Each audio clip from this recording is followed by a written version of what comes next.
First of all, we would like to welcome you all in the classes of law, my dear friends. Today, we are going to discuss something about the constitution of criminal courts and offices with the inclusion of classification of criminal courts which have been mentioned under section 6 of the Code of Criminal Procedure 1973, namely CRPC. आज my defence हम दंड प्रक्रिया संहिता 1973 में दंड न्यायालयों और कार्यालयों के गठन में दंड न्यायालयों के वर्ग के बारे में बात करेंगे, प्लस उनके दंडादेश की शक्ति के बारे में भी हम बात करेंगे। एग्जीक्यूटिव मजिस्ट्रेट्स के बारे में हम नेक्स्ट वीडियो में बात करेंगे। जैसा कि माय डियर फ्रेंड्स हमने लास्ट क्लास में डिस्कस किया था कि जब हम लॉ का कोई भी सब्जेक्ट पढ़ते हैं तो उसे हम कॉन्स्टिट्यूशन से रिलेट करते हैं। बट वाई, क्यों रिलेट करते हैं? इसलिए my dear friends I think मुझे लगता है कि कॉन्स्टिट्यूशन ऑफ इंडिया जो है वो भारत का सुप्रीम लॉ है and supremacy of constitution Bharat के संविधान का एक बेसिक स्ट्रक्चर है। In relation to the CrPC, जब हम सीआरपीसी के संबंध में बात करते हैं तो सबसे पहले मैं इसे आर्टिकल 21 से रिलेट करना चाहूंगा। आर्टिकल 21 ये कहता है protection of life and personal liberty, प्राण और दैहिक स्वतंत्रता का संरक्षण। इंग्लिश में हम ऐसे कह सकते हैं, no person shall be deprived of his life और personal liberty except according to procedure established by law.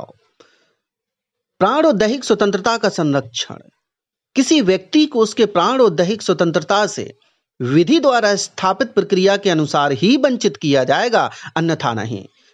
मनमाने तरीके से किसी व्यक्ति को उसके प्राण और जो उसके शरीर दैहिक स्वतंत्रता है, जो पर्सनल लिबर्टी है, उससे वंचित नहीं किया जा सकता। अगर कोई व्यक्ति ऐसा करता है then it may be the offence unconstitutional and illegal. ये अनकॉन्स्टिट्यूशनल इलीगल होगा। अब माय डियर फ्रेंड्स हम बात करते हैं कि सीआरपीसी की अगर हम बात करें तो मेनली आर्टिकल 21 में जो एक एक्सप्रेशन यूज हुआ है, except according to procedure established by law, विधि द्वारा स्थापित प्रक्रिया। तो विधि द्वारा स्थापित प्रक्रिया क्या है? अगर हम इसे समझना चाहें इजीएस्ट वे में तो ऐसे समझ सकते हैं कि अगर किसी व्यक्ति को लाइफ एंड पर्सनल लिबर्टी से डिप्राइव करना है तो रूल ऑफ लॉ के कंसेप्शन में, विधि के शासन की अवधारणा में हमारे इंडिया में मेन तरीके से तीन तरह की प्रोसीजर फंक्शन करती हैं। सबसे पहले तो क्रिमिनल प्रोसीजर, जो कि the code of criminal procedure 1973 से चलती है। नंबर दूसरा सिविल प्रोसीजर, जो कि the code of civil procedure 1908 में सीपीसी से चलती है। नंबर थर्ड कॉन्स्टिट्यूशनल प्रोसीजर, जिस पर सीआरपीसी और सीपीसी भी एप्लीकेबल नहीं होती हैं। अब हम बात करते हैं कि according to procedure established by law में ही CrPC, CPC and other procedures cover होती हैं, क्योंकि कोई भी लॉ भारत के संविधान के भाग 3 आर्टिकल 12 to 35 से इनकंसिस्टेंट और डेरोगेटरी नहीं हो सकता। अगर होता है तो वो लॉ वॉइड होगा, शून्य होगा। इसलिए माय डियर फ्रेंड्स अब हम अगला अगर एस्पेक्ट बात करें सीआरपीसी का, तो सीआरपीसी हमारे भारत के संविधान की जो अनुसूची 7 है, जो शेड्यूल 7 है, उस शेड्यूल 7 में 3 लिस्ट है, union list, state list, concurrent list. तो उस कंकरेंट लिस्ट का एक एंट्री, एक सीरियल नंबर है, उस पर सीआरपीसी को भी प्लेस्ड किया गया है। ये कह सकते हैं कि सीआरपीसी जो है the code of criminal procedure 1973, it's also one of the entries and subjects of the constitution of India's schedule 7 concurrent list, कि जो संविधान की अनुसूची 7 में जो कंकरेंट लिस्ट है, उस कंकरेंट लिस्ट में सीआरपीसी को भी स्थान दिया गया है। मतलब सीआरपीसी कंकरेंट लिस्ट का सब्जेक्ट है, और कंकरेंट लिस्ट का सब्जेक्ट होने की वजह से सीआरपीसी में भी central government and state government को अमेंडमेंट करने की पावर दी गई है। Central government parliament of India, state government state legislatures को भी इसमें पावर दी गई है। इसलिए जब आप सीआरपीसी पढ़ोगे तो कहीं कहीं पर आपको स्टेट अमेंडमेंट्स देखने को मिलेंगे। तो ऐसा क्यों है? ये सेंट्रल का लॉ है, लेकिन फिर इसमें स्टेट को पावर क्यों है? क्योंकि सीआरपीसी जो है वो कंकरेंट लिस्ट का सब्जेक्ट है। इसलिए अब माय डियर फ्रेंड्स हम बात करेंगे सेक्शन 6 के बारे में। जब हम सेक्शन 6 के बारे में बात करते हैं तो सबसे पहले मैं ये बताना चाहूंगा कि सेक्शन 6 में ऐसे कौन कौन से क्रिमिनल कोड्स हैं जो कवर होते हैं। सबसे पहले कोर्ट ऑफ सेशन, नंबर दूसरा जुडिशियल मजिस्ट्रेट फर्स्ट क्लास। और अगर मेट्रोपॉलिटन एरिया है, महानगर क्षेत्र है, तो महानगर क्षेत्र की कंडीशन में महानगर मजिस्ट्रेट मीन मेट्रोपॉलिटन मजिस्ट्रेट होगा। Judicial magistrate second class and executive magistrate, ये सेक्शन 6 में कवर होते हैं। लेकिन अब सेक्शन 6 में कवर क्या नहीं होता, क्योंकि सेक्शन 6 से रिलेटेड जुडिशियल एग्जाम में कई बार क्वेश्चन पूछा गया है कि अब हम बात करेंगे वो क्वेश्चन क्या है। जैसे कि हाई कोर्ट और ऐसे कोर्ट जो किसी अदर लॉ से कॉन्स्टिट्यूटेड है, अदर लॉ से गठित हैं, तो क्या वो सेक्शन 6 में कवर होते हैं? तो आंसर है नहीं। क्यों? कारण क्या है इसका? कारण यह है कि जब हम सेक्शन 6 की लैंग्वेज को पढ़ते हैं माय डियर फ्रेंड्स, तो पहला ही शब्द है, जब आप उसका हेडिंग पढ़ेंगे, क्लासेस ऑफ क्रिमिनल कोड्स के बाद लिखा है बिसाइड्स। बिसाइड्स का मतलब क्या होता है? बिसाइड्स का मतलब होता है के अतिरिक्त, mean besides the high court, mean high court के अतिरिक्त the courts constituted under any law other than this code, other than, otherwise than, except, exclude, इसका मतलब होता है किसी चीज को छोड़कर।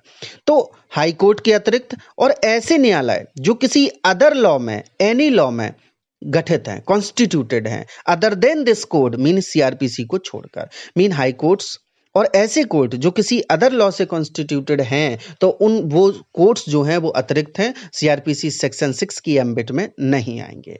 अब हम बात करते हैं माय डियर फ्रेंड्स कि हाई कोर्ट जो है वो हमारे भारत के संविधान के अनुच्छेद 214 से एस्टैब्लिश्ड है, subject to the historical background and history. 214 से हाई कोर्ट एस्टैब्लिश्ड है। अब अगला क्वेश्चन ये है हाई कोर्ट के कंटेक्स्ट में, क्या 2 और मोर स्टेट्स के लिए एक हाई कोर्ट हो सकता है? कॉमन हाई कोर्ट हो सकता है? तो आंसर क्या है? यस। क्यों? क्योंकि हमारे भारत के संविधान का आर्टिकल 231 231 ये कहता है a common high court for 2 और मोर स्टेट्स, कि 2 और मोर स्टेट्स के लिए एक हाई कोर्ट होगा। फॉर एग्जांपल जैसे पंजाब एंड हरियाणा। पंजाब और हरियाणा 2 अलग स्टेट हैं, हरियाणा एक अलग स्टेट है, पंजाब एक अलग स्टेट है, लेकिन स्टिल दोनों के लिए हाई कोर्ट कॉमन है जो कि चंडीगढ़ में एस्टैब्लिश्ड है। तो according to article 231 constitution of India. अब हम बात करते हैं कि जैसा कि लास्ट वीडियो में भी माय डियर फ्रेंड्स हमने डिस्कस किया था कि जो इंडिया है, इंडिया में प्रेजेंट कंडीशन में 31 अक्टूबर 2019 से लीगली जम्मू एंड कश्मीर को भारत का इंटेग्रल एंड पार्शियल पार्ट बना लिया गया है और as classified in the schedule first of constitution of India union territory.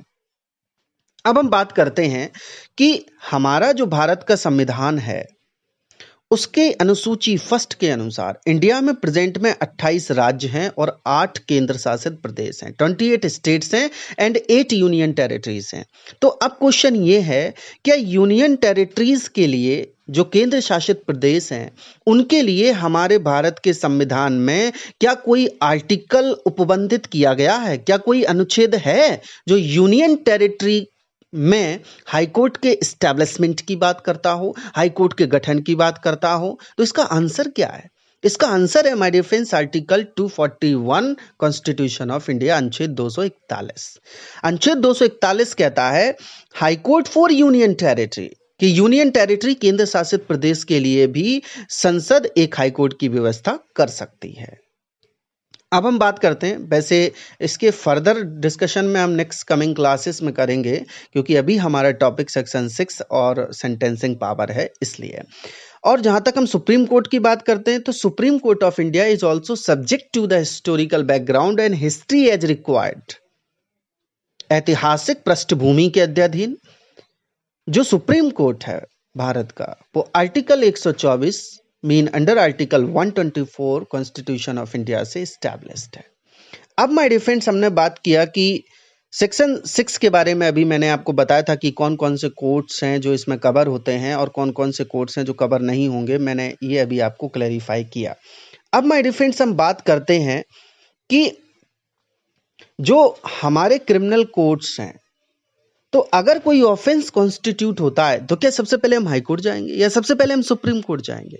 इसके बारे में हमारी जो सीआरपीसी है उसकी शेड्यूल फर्स्ट में ऑफेंस का क्लासिफिकेशन दिया गया है।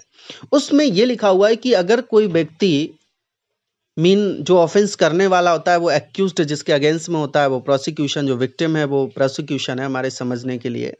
तो उसमें ऑफेंस का क्लासिफिकेशन दिया है कि जब कोई एक्यूज्ड किसी ऑफेंस को करता है तो उस पर जो केस चलेगा, केस चलना मीन जो ट्रायल चलेगी, तो वो ट्रायल कौन सा जज कौन सा कोर्ट चलाएगा, वो classification schedule first of CrPC 1973 में मेंशन किया गया है।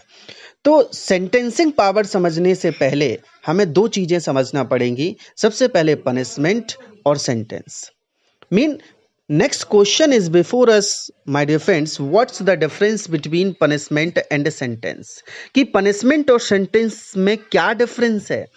पनिशमेंट को हिंदी में दंड कहते हैं, सेंटेंस को हम दंडादेश कहते हैं, मीन दंड का आदेश। तो पनिशमेंट और सेंटेंस में क्या डिफरेंस है। अगर हम पनिशमेंट और सेंटेंस की बात करें, जिस तरह की आईपीसी है, आईपीसी दंड की बात करती है, पनिशमेंट की बात करती है। पनिशमेंट का मतलब मीन किस ऑफेंस की क्या सजा होगी, क्या दंड होगा, ये लेजिस्लेचर डिसाइड करती है। लेजिस्लेचर में इस बात पर डिसीजंस लिए जाते हैं, क्योंकि लॉ बनाने का काम लेजिस्लेचर का है। और अगर हम सेंटेंस की बात करें तो दंडादेश की बात करें, दंडादेश is awarded by the court. तो डिफरेंस क्या हुआ। अगर हम डिफरेंस की बात करें माय डियर फ्रेंड्स, तो ऐसे समझ सकते हैं कि sentence is the declaration of the punishment as decided by the court by a जज फॉर एन ऑफेंडर।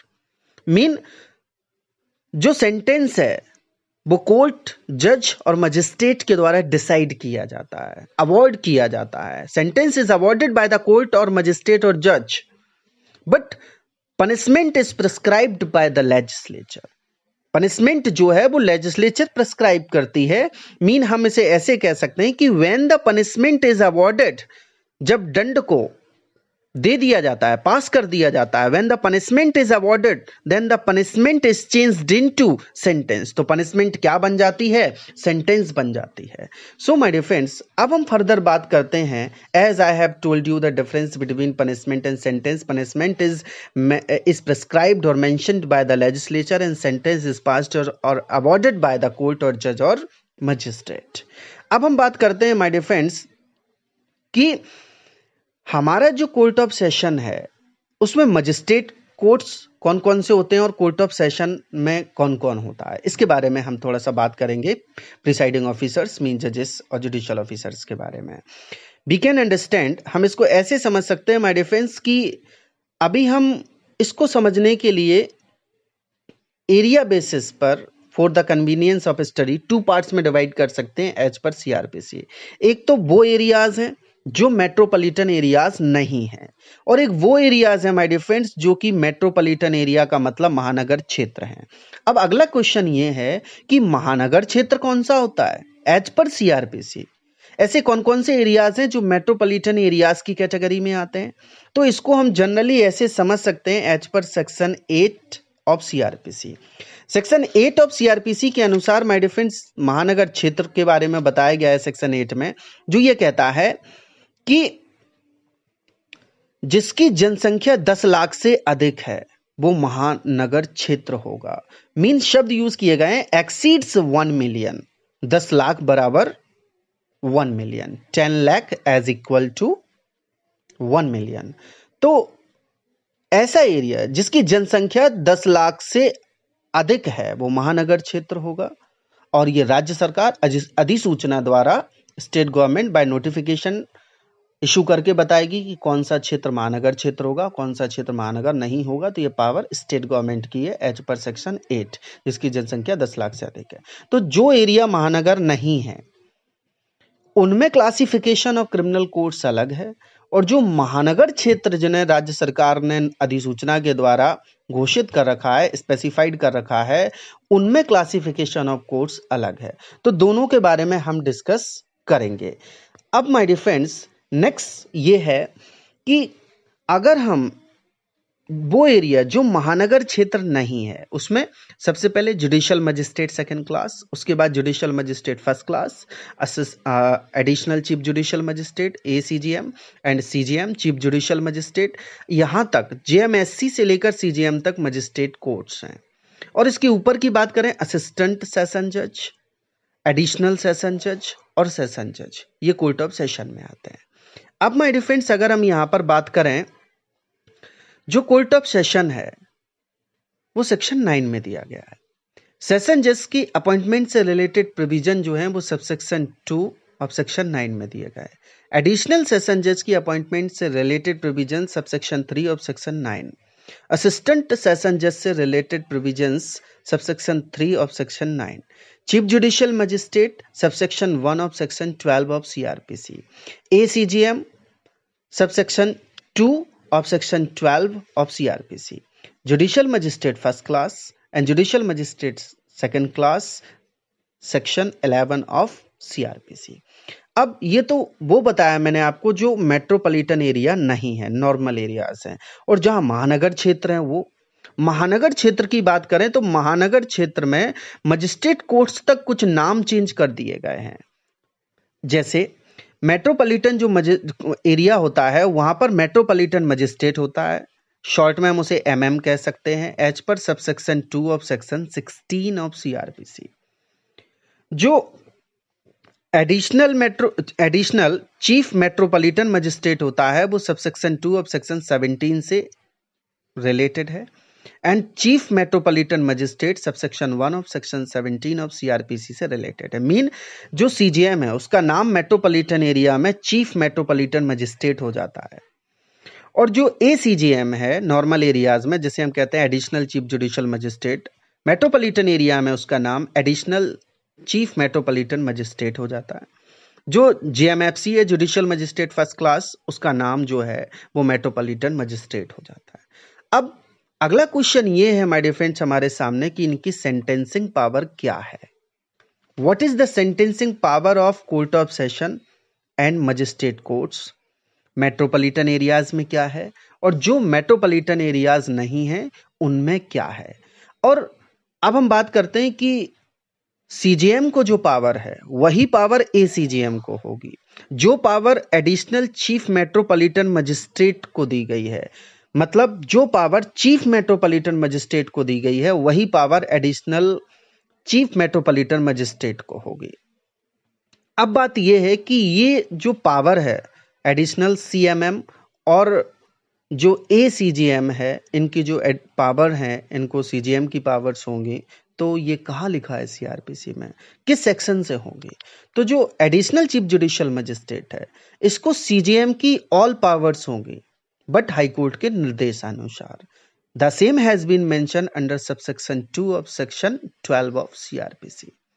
जो एडिशनल चीफ मेट्रोपॉलिटन मजिस्ट्रेट है इसको चीफ मेट्रोपॉलिटन मजिस्ट्रेट की पावर्स होंगी, बट हाईकोर्ट के निर्देशानुसार। यह कहाँ लिखा है? Subsection 2 of section 17 of CrPC 1973। अब हम बात करेंगे इनके सेंटेंसिंग पावर की। जैसा कि मैंने आपको बताया कि सेंटेंस में और पनिशमेंट में डिफरेंस होता है। अब हम अगर हाईकोर्ट की बात करें तो जो हाईकोर्ट है एक्चुअली में, हाईकोर्ट को कोई भी एनी सेंटेंस जो ऑथराइज्ड बाय लॉ अवॉइड करने की पावर है as per subsection 1 of section 28 of CrPC. जो सेशन जज है, एडिशनल सेशन जज है, इनकी जो सेंटेंसिंग पावर है वो सबसेक्शन 2 ऑफ सेक्शन 28 में मेंशन की गई है। जो असिस्टेंट सेशन जज है इनकी जो पावर है वो सबसेक्शन 3 ऑफ सेक्शन 28 में मेंशन की गई है। सीजीएम की जो पावर है, जो सेंटेंसिंग पावर है, वो सबसेक्शन 1 ऑफ सेक्शन 29 में दी गई है। JMFC judicial magistrate first class की जो सेंटेंसिंग पावर है वो सबसेक्शन 2 ऑफ सेक्शन 29 में दी गई है। जुडिशियल मजिस्ट्रेट सेकंड क्लास की जो सेंटेंसिंग पावर है वो सबसेक्शन 3 ऑफ सेक्शन 29 में दी गई है। अब हम बात करते हैं माय डियर फ्रेंड्स कि मेट्रोपॉलिटन एरियाज में जो मेट्रोपॉलिटन मजिस्ट्रेट है और प्लस जो चीफ मेट्रोपॉलिटन मजिस्ट्रेट है और प्लस जो एडिशनल चीफ मेट्रोपॉलिटन मजिस्ट्रेट है, इनकी सेंटेंसिंग पावर कहाँ है? Subsection 4 of section 29 of CrPC में सीएमएम, नेमली चीफ मेट्रोपॉलिटन मजिस्ट्रेट और मेट्रोपॉलिटन मजिस्ट्रेट की जो पावर है सेंटेंसिंग पावर, वो सबसेक्शन 4 ऑफ सेक्शन 29 में मेंशन की गई है।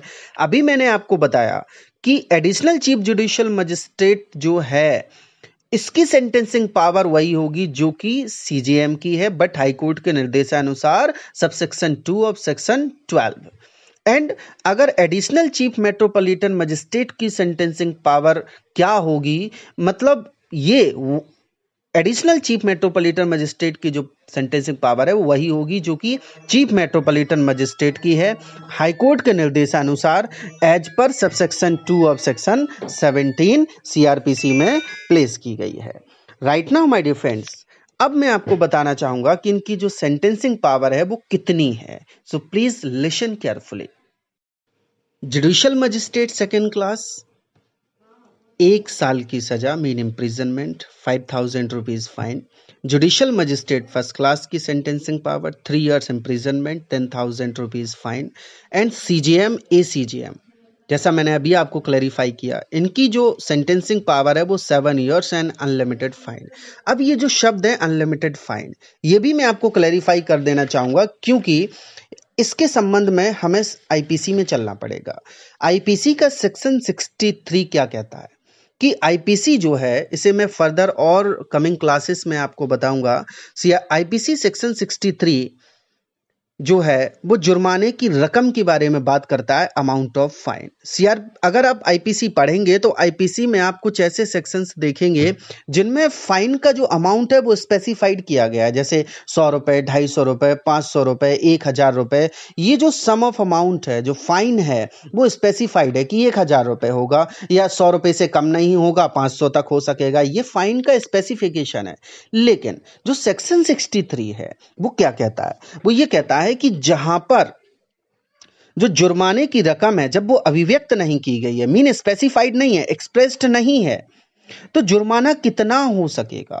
जो जुर्माना है वो एक्चुअली में जो एक्यूज्ड पर्सन है, जो ऑफेंडर है, वो अमर्यादित है, लेकिन किंतु अत्यधिक नहीं होगा। अमर्यादित मीन अनलिमिटेड, अत्यधिक mean excessive, mean where no sum is express to which a fine may extend the amount of fine to which the offender is liable is unlimited but shall not be excessive। तो fine की जो रकम है, अगर fine IPC में या किसी law में जहां पर सीआरपीसी एप्लीकेबल है, अगर स्पेसिफाइड नहीं है, एक्सप्रेस्ड नहीं है, तो वहां पर कितना फाइन लगाया जा सकता है एक्यूज्ड पर्सन पर, ऑफेंडर पर। तो सेक्शन 63 आईपीसी कहता है अनलिमिटेड, लेकिन एक्सेसिव नहीं होगा, मीन अमर्यादित होगा लेकिन अत्यधिक नहीं होगा। इसी तरह अभी मैंने आपको बताया सीजीएम और एसीजीएम 7 साल इम्प्रिजनमेंट, अनलिमिटेड फाइन की पावर है। असिस्टेंट सेशन जज 10 साल तक का इम्प्रिजनमेंट अवॉइड कर सकते हैं और अनलिमिटेड फाइन। एडिशनल सेशन जज और सेशन जज, ये 2 ही जज हैं कोर्ट ऑफ सेशन में जो कि डेथ सेंटेंस अवॉइड कर सकते हैं। एडिशनल सेशन जज और सेशन जज जब डेथ सेंटेंस अवॉइड करते हैं तो उसे कंफर्मेशन के लिए हाईकोर्ट भेजा जाता है। हाईकोर्ट की जो अधिकार की हम बात करें तो वो सेक्शन 366 सीआरपीसी में प्लेस्ड किया गया है और हाईकोर्ट अपनी पावर को एक्सरसाइज करता है, यूज करता है सेक्शन 368 ऑफ सीआरपीसी से। तो अगर डेथ सेंटेंस, मृत्यु दंडादेश, अगर सेशन जज और एडिशनल सेशन जज अवॉर्ड करते हैं तो उसे हाई कोर्ट के पास भेजा जाएगा कंफर्मेशन के लिए। और अब हम बात करते हैं कि सेशन जज और एडिशनल सेशन जज की सेंटेंसिंग पावर। सबसे पहले ये डेथ दे सकते हैं बट कंफर्म कराएंगे हाई कोर्ट से। उसके बाद लाइफ इंप्रिजनमेंट की भी इनको पावर दी गई है और अनलिमिटेड फाइन भी ये इम्पोज कर सकते हैं। ये सेंटेंसिंग पावर एक बार मैं रिपीट करता हूं briefly. Judicial magistrate second class 1 year 5,000 fine, judicial magistrate first class 3 year 10,000, ACGM CGM 7 years unlimited fine, assistant session judge 10 years unlimited fine, additional session judge and session judge death sentence but subject to confirmation by the high court under section 366 368 of CRPC 1973 and life imprisonment mean imprisonment for life और unlimited fine। ये है। अब हम बात करते हैं कि metropolitan area है तो वहां पर मेट्रोपॉलिटन मजिस्ट्रेट्स हैं, एडिशनल चीफ मेट्रोपॉलिटन मजिस्ट्रेट्स हैं और सीएमएम है, चीफ मेट्रोपॉलिटन मजिस्ट्रेट हैं। तो इनकी सेंटेंसिंग पावर क्या होगी? मेट्रोपॉलिटन मजिस्ट्रेट की वही पावर होगी जो कि जेएमएफसी की है। जेएमएफसी की पावर 3 इयर्स और 10,000 रुपीज फाइन है। तो अब हम बात करें कि मेट्रोपॉलिटन मजिस्ट्रेट की सेंटेंसिंग पावर क्या होगी, तो जो जेएमएफसी की पावर है वही मेट्रोपॉलिटन मजिस्ट्रेट की होगी, मींस 3 इयर्स और 10,000 रुपीज फाइन। 3 इयर्स इम्प्रिजनमेंट की हम बात कर रहे हैं और प्लस 10,000 रुपीज हम फाइन की बात कर रहे हैं in respect of metropolitan magistrate. अब जो CMM है मीन चीफ मेट्रोपॉलिटन मजिस्ट्रेट है और प्लस जो एडिशनल चीफ मेट्रोपॉलिटन मजिस्ट्रेट है, इनकी सेंटेंसिंग पावर वही होंगी जो कि CJM की है। तो CJM की सेंटेंसिंग पावर क्या है? CJM की सेंटेंसिंग पावर 7 साल और अनलिमिटेड फाइन। तो सेम पावर जो है CMM और plus additional chief metropolitan magistrate 7 years और अनलिमिटेड फाइन। ये सेंटेंसिंग पावर है as I have told you all my dear friends. अब हम बात करते हैं, हमने पनिशमेंट की बात की, सेंटेंस की बात की, पनिशमेंट और सेंटेंस में मैंने आपको डिफरेंस भी बताया। अब इनकी जो सेंटेंसिंग पावर है, इससे हमने अभी समझा, पनिशमेंट भी समझे, तो अब एक बात और जान लेना हमारे लिए जरूरी है कि IPC जो इंडियन पीनल कोड 1860 है, वो कितने तरह के पनिशमेंट प्रिस्क्राइब करती है, कितने तरह के दंड बताती है। अगर कोई व्यक्ति ऑफेंस करता है तो the punishment to which offender are liable, वो जो ऑफेंडर है वो लाइबल होगा, जो अभियुक्त व्यक्ति है वो लाइबल होगा। तो IPC सेक्शन 53 जो है वो 5 तरह के पनिशमेंट बताती है, वो मैं आपको बताना चाहूंगा। सबसे पहला डेथ पनिशमेंट, नंबर दूसरा इम्प्रिजनमेंट फॉर लाइफ, आजीवन कारावास, फर्स्ट डेथ मीन मृत्यु, और third imprisonment which is of two descriptions, namely rigorous that is with hard labor, कठिन अर्थात कठोर श्रम के साथ। नंबर दूसरा सिंपल, जो इम्प्रिजनमेंट है उसे 2 पार्ट्स में डिवाइड किया गया है। पहला रिगरस मीन कठोर, विथ हार्ड लेबर मीन कठोर श्रम के साथ, नंबर दूसरा सिंपल मीन सादा, और उसके बाद अभी हम जो 4th नंबर डिस्कस करने जा रहे हैं वो है फॉरफीचर ऑफ प्रॉपर्टी, संपत्ति का समापरण, और नंबर 6 है वो है फाइन मीन जुर्माना। तो 5 तरह के पनिशमेंट IPC प्रिस्क्राइब करती है सेक्शन 53, मतलब सेक्शन 53 मृत्यु, आजीवन कारावास, और उसके नंबर 3 कारावास, इम्प्रिजनमेंट कारावास, जो 2 तरह का है, कठिन अर्थात कठोर श्रम के साथ, और नंबर दूसरा सादा। और जो तीसरे नंबर का पनिशमेंट है वो है संपत्ति का समापरण, और जो 5वें नंबर का है वो है जुर्माना मीन मृत्यु, आजीवन कारावास, और कारावास जो 2 तरह का है, कठिन और सादा, और संपत्ति का समापरण और जुर्माना। ये 5 तरह के जो पनिशमेंट हैं वो IPC में प्रिस्क्राइब किए गए हैं। सो माय डियर फ्रेंड्स, अब स्पेशल कोर्ट्स भी होते हैं, स्पेशल मजिस्ट्रेट्स भी होते हैं, एग्जीक्यूटिव मजिस्ट्रेट्स के भी प्रोविजंस किए गए हैं। PPAPP mean assistant public prosecution officers की बात की गई है, और प्लस उन्हें हम शॉर्ट में ADPO PP भी कहते हैं। तो एक्चुअली में स्पेशल कोर्ट्स क्या हैं, कौन स्टैब्लिश करता है इनको? 2 बातें बिल्कुल अलग अलग हैं। एक तो कोर्ट की स्टैब्लिशमेंट, नंबर दूसरा पीठासीन अधिकारी मीन प्रिसाइडिंग ऑफिसर की अपॉइंटमेंट। तो जो कोर्ट है उसे स्टैब्लिश करने की पावर किसे है, और जो पीठासीन अधिकारी है, प्रिसाइडिंग ऑफिसर है, उसकी अपॉइंटमेंट की पावर किसे है। और दोनों एस्पेक्ट अलग अलग हैं, कई बार जुडिशियल एग्जाम में पूछे गए हैं। मतलब अगला क्वेश्चन हमारे सामने ये है my dear friends, what's the difference between the term court and the term presiding officer और जज, कि कोर्ट और जज में क्या फर्क होता है, न्यायालय और जज में क्या फर्क है, न्यायाधीश में क्या फर्क है। कोर्ट एक अलग शब्द है, न्यायाधीश मीन जज एक अलग शब्द है, और मजिस्ट्रेट एक अलग शब्द है। तो हमारे पास 3 शब्द हो गए, पहला कोर्ट, नंबर दूसरा जज, नंबर तीसरा मजिस्ट्रेट। तो कोर्ट, जज, मजिस्ट्रेट, इन शब्दों में क्या डिफरेंस है, और प्लस स्पेशल कोर्ट्स कैसे एस्टैब्लिश होते हैं, कौन करता है, और उसमें प्रिसाइडिंग ऑफिसर की अपॉइंटमेंट्स कौन करता है, उनकी सेंटेंसिंग पावर क्या होगी, ये सारी चीजें जो है my friends we would like to discuss in coming video and coming classes. इसको हम coming classes में discuss करेंगे। So my dear friends, if you like this video, kindly first of all subscribe it. आप इसे subscribe करें और इसे like करें, अपनी comments हमें जरूर दें फॉर योर फीडबैक, अपने फीडबैक के तौर पर। अगली बात यह है माय डियर फ्रेंड्स कि keep watching our this YouTube channel, हमारी यूट्यूब चैनल को आप वॉच करते रहिए। Thank you so much.